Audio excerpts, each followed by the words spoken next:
promptly alerting us once they got even some information to suggest that something nefarious was going on.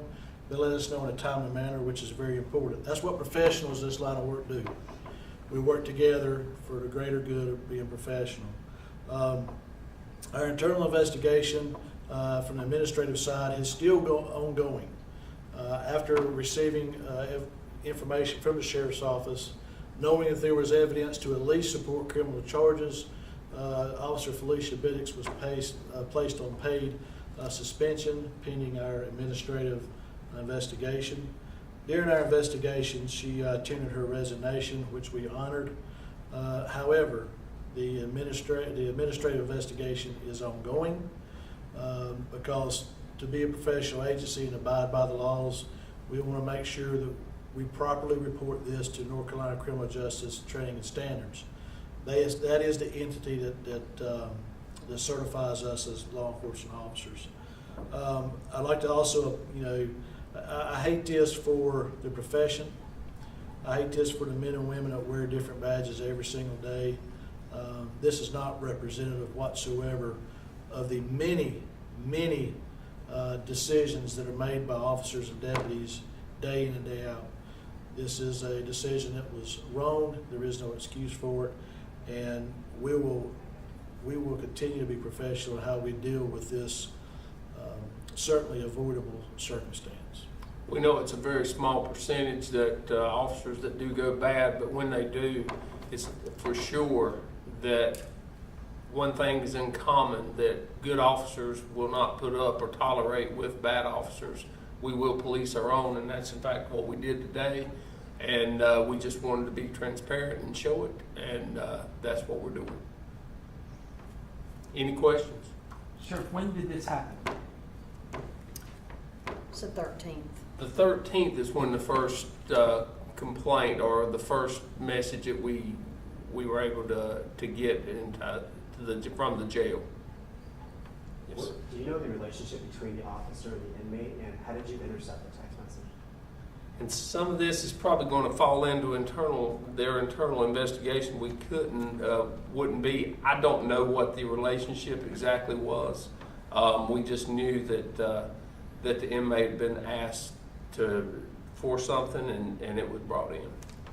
And just to be clear on the investigations, how they differ, having the criminal side with Sheriff Simmons and his staff's working on, and our administrative side, we got different rules kind of govern those, different rules and laws govern that. So I tell you that just because I don't want to seem like I'm keeping anything from you. It's just things that we learn in administrative nature we may not be able to share at this time. But I don't have any clear understanding as to how this relationship began. My understanding is unclear, but again, I go back to this is still an ongoing investigation. Simply because someone is charged and they resign does not mean that we just put a stop to it. We want to find out the truth. How long was she an officer, and what were her responsibilities? We hired her in January of 2021. And she was a basic law enforcement student until August of last year, 2021. And she was sworn in as a police officer August the 30th of last year. So she's been sworn in almost 1 year with us. Prior to that, she did serve a stint with the Sheriff's Office here and was a member of the jail staff. So just to clarify, both those investigations are still currently ongoing? Yes. The criminal and the administrative? Correct. Is this a one-time event? Was it a singular event? Was it more than one event? We were able to intercept some communications, and they actually met in inside the jail for an investigative type thing, we thought, but we monitored it and have it filmed and everything, so we saw that. It was one time as far as you know. One time, it happened one time. And what are we talking about a prescription bottle full? Are we talking a couple of pills, or is that not? It was not in a prescription bottle. It was in a box. In a box. That was brought in. Large amount, small amount, 1 or 2 pills, 50 pills? Was, There was about 12 pills. Well, you know, I know you said it earlier, but can you clarify those drugs one more time? Like, what was the name? it was tramadol and flexeril. Thank you, sir. Are y'all able to share anything about who the inmate is and what charges that person is facing? I know I would not. And kind of back to your question too, Sharon, is I know that the sheriff's office let us, alerted us last week when there was a mere suspicion. It's like, what's going on here? And I think it was after they continued to monitor it, working with us, and then they was able to come up with the evidence of this incident, which is pretty clear cut. And to answer your question, we're still investigating that portion of it. We hadn't made a charge there yet, but we're not ruling it out either. Can you tell us the charges that that person was previously facing to be in jail? I don't think we can comment on that since it has no relevance to our current investigation.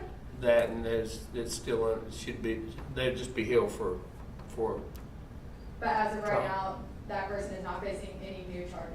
no, yet. not at this time. But it's still under investigation. We're still, Can you release the inmate's name? no, I can't. Sheriff, because this person was a law enforcement member, do they get easier access as a visitor to the jail? As in just a I mean, a regular visitor? We regularly work with other agencies if they need a statement or something like that. They get access to it. They'd work through our jail. We were on heightened alert for this one, of course, but we watch all these. And the manner in which this visitation took place is not customary, how we would normally do it from a professional standpoint.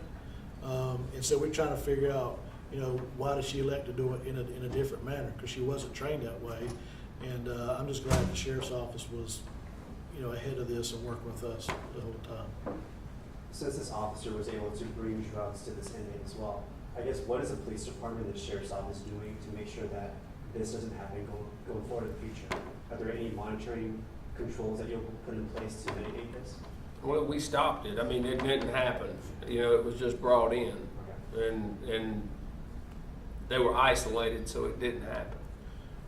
Well, from my standpoint, the way I'd answer that question is,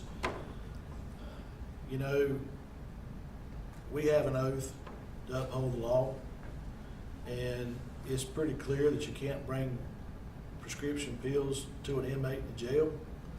Other than training, going through basic law enforcement training, spending an absorbent amount of time. When we hire officers, I speak to the officers about our core values, what we stand for, and really there's a lot of trust that we place in our employees and our staff to uphold those core values. And in this case, that did not happen. But I don't want to overlook the many officers at Lexington Police and all around us that they do uphold those core values under very strenuous circumstances, day in and day out. Sheriff, the police chief said that prior to the officer becoming a law enforcement student, she served as a member of the jail staff. Is there any overlap between her responsibilities as in the jail staff and with this inmate in terms of, could there have been any overlap in terms of his stay in the jail and her employment there? No, none that we know of. She had a very short stint with us and decided she wanted to pursue her career and go through basic law enforcement school. And I can confirm there was no overlap of employment between her time at Davidson County Sheriff's Office and Lexington Police Department. so are you saying that she was in her capacity as an officer when she was at the jail? Was she on duty, or was this something where she just walked in and said, hey, I need to talk to this guy? Well, it's clear to me that she used her official capacity to gain access. And really, whether you're on duty or off duty, You're always. it's really immaterial. When you use that official capacity, this profession takes, we have a very high standard. And whether you're technically on duty or not, you operate in your official capacity you're gonna be held to a higher standard, as you should be. Any other questions? All right. Thank y'all so much. Thank you. Is there a mug shot? Did y'all put out a mug shot on this person? How long did it?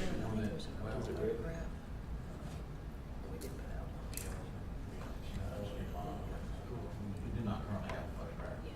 We don't have one ready. We do not currently have.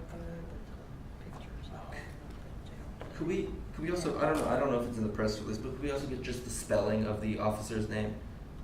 Yes. First name's Felicia, Felicia. Last name's Biddix, Biddix. How old is she? 31? Is she from? Yes, she is from the Davidson County area. And just one more question. I know you guys said you had video. Do you plan on releasing that video at any point? No plans on it. I know you say you don't have a mugshot right now, but is there like a former employee picture of her by chance when she was staffed as a police officer? I don't want to blur the lines here between a personnel issue and the criminal investigation, so we'll work together and see what we may have and see what could be shared through the criminal channels. I want to be very careful about sharing anything through the personnel channels. Thank you, Sheriff. Thank you, Chief. Thank y'all.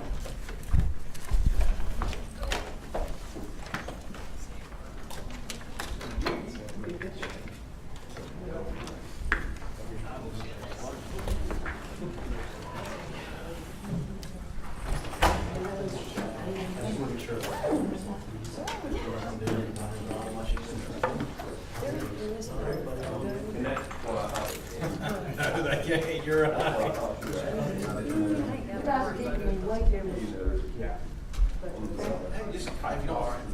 It's just like the weather, if you don't like it, wait 5 minutes, something else will happen.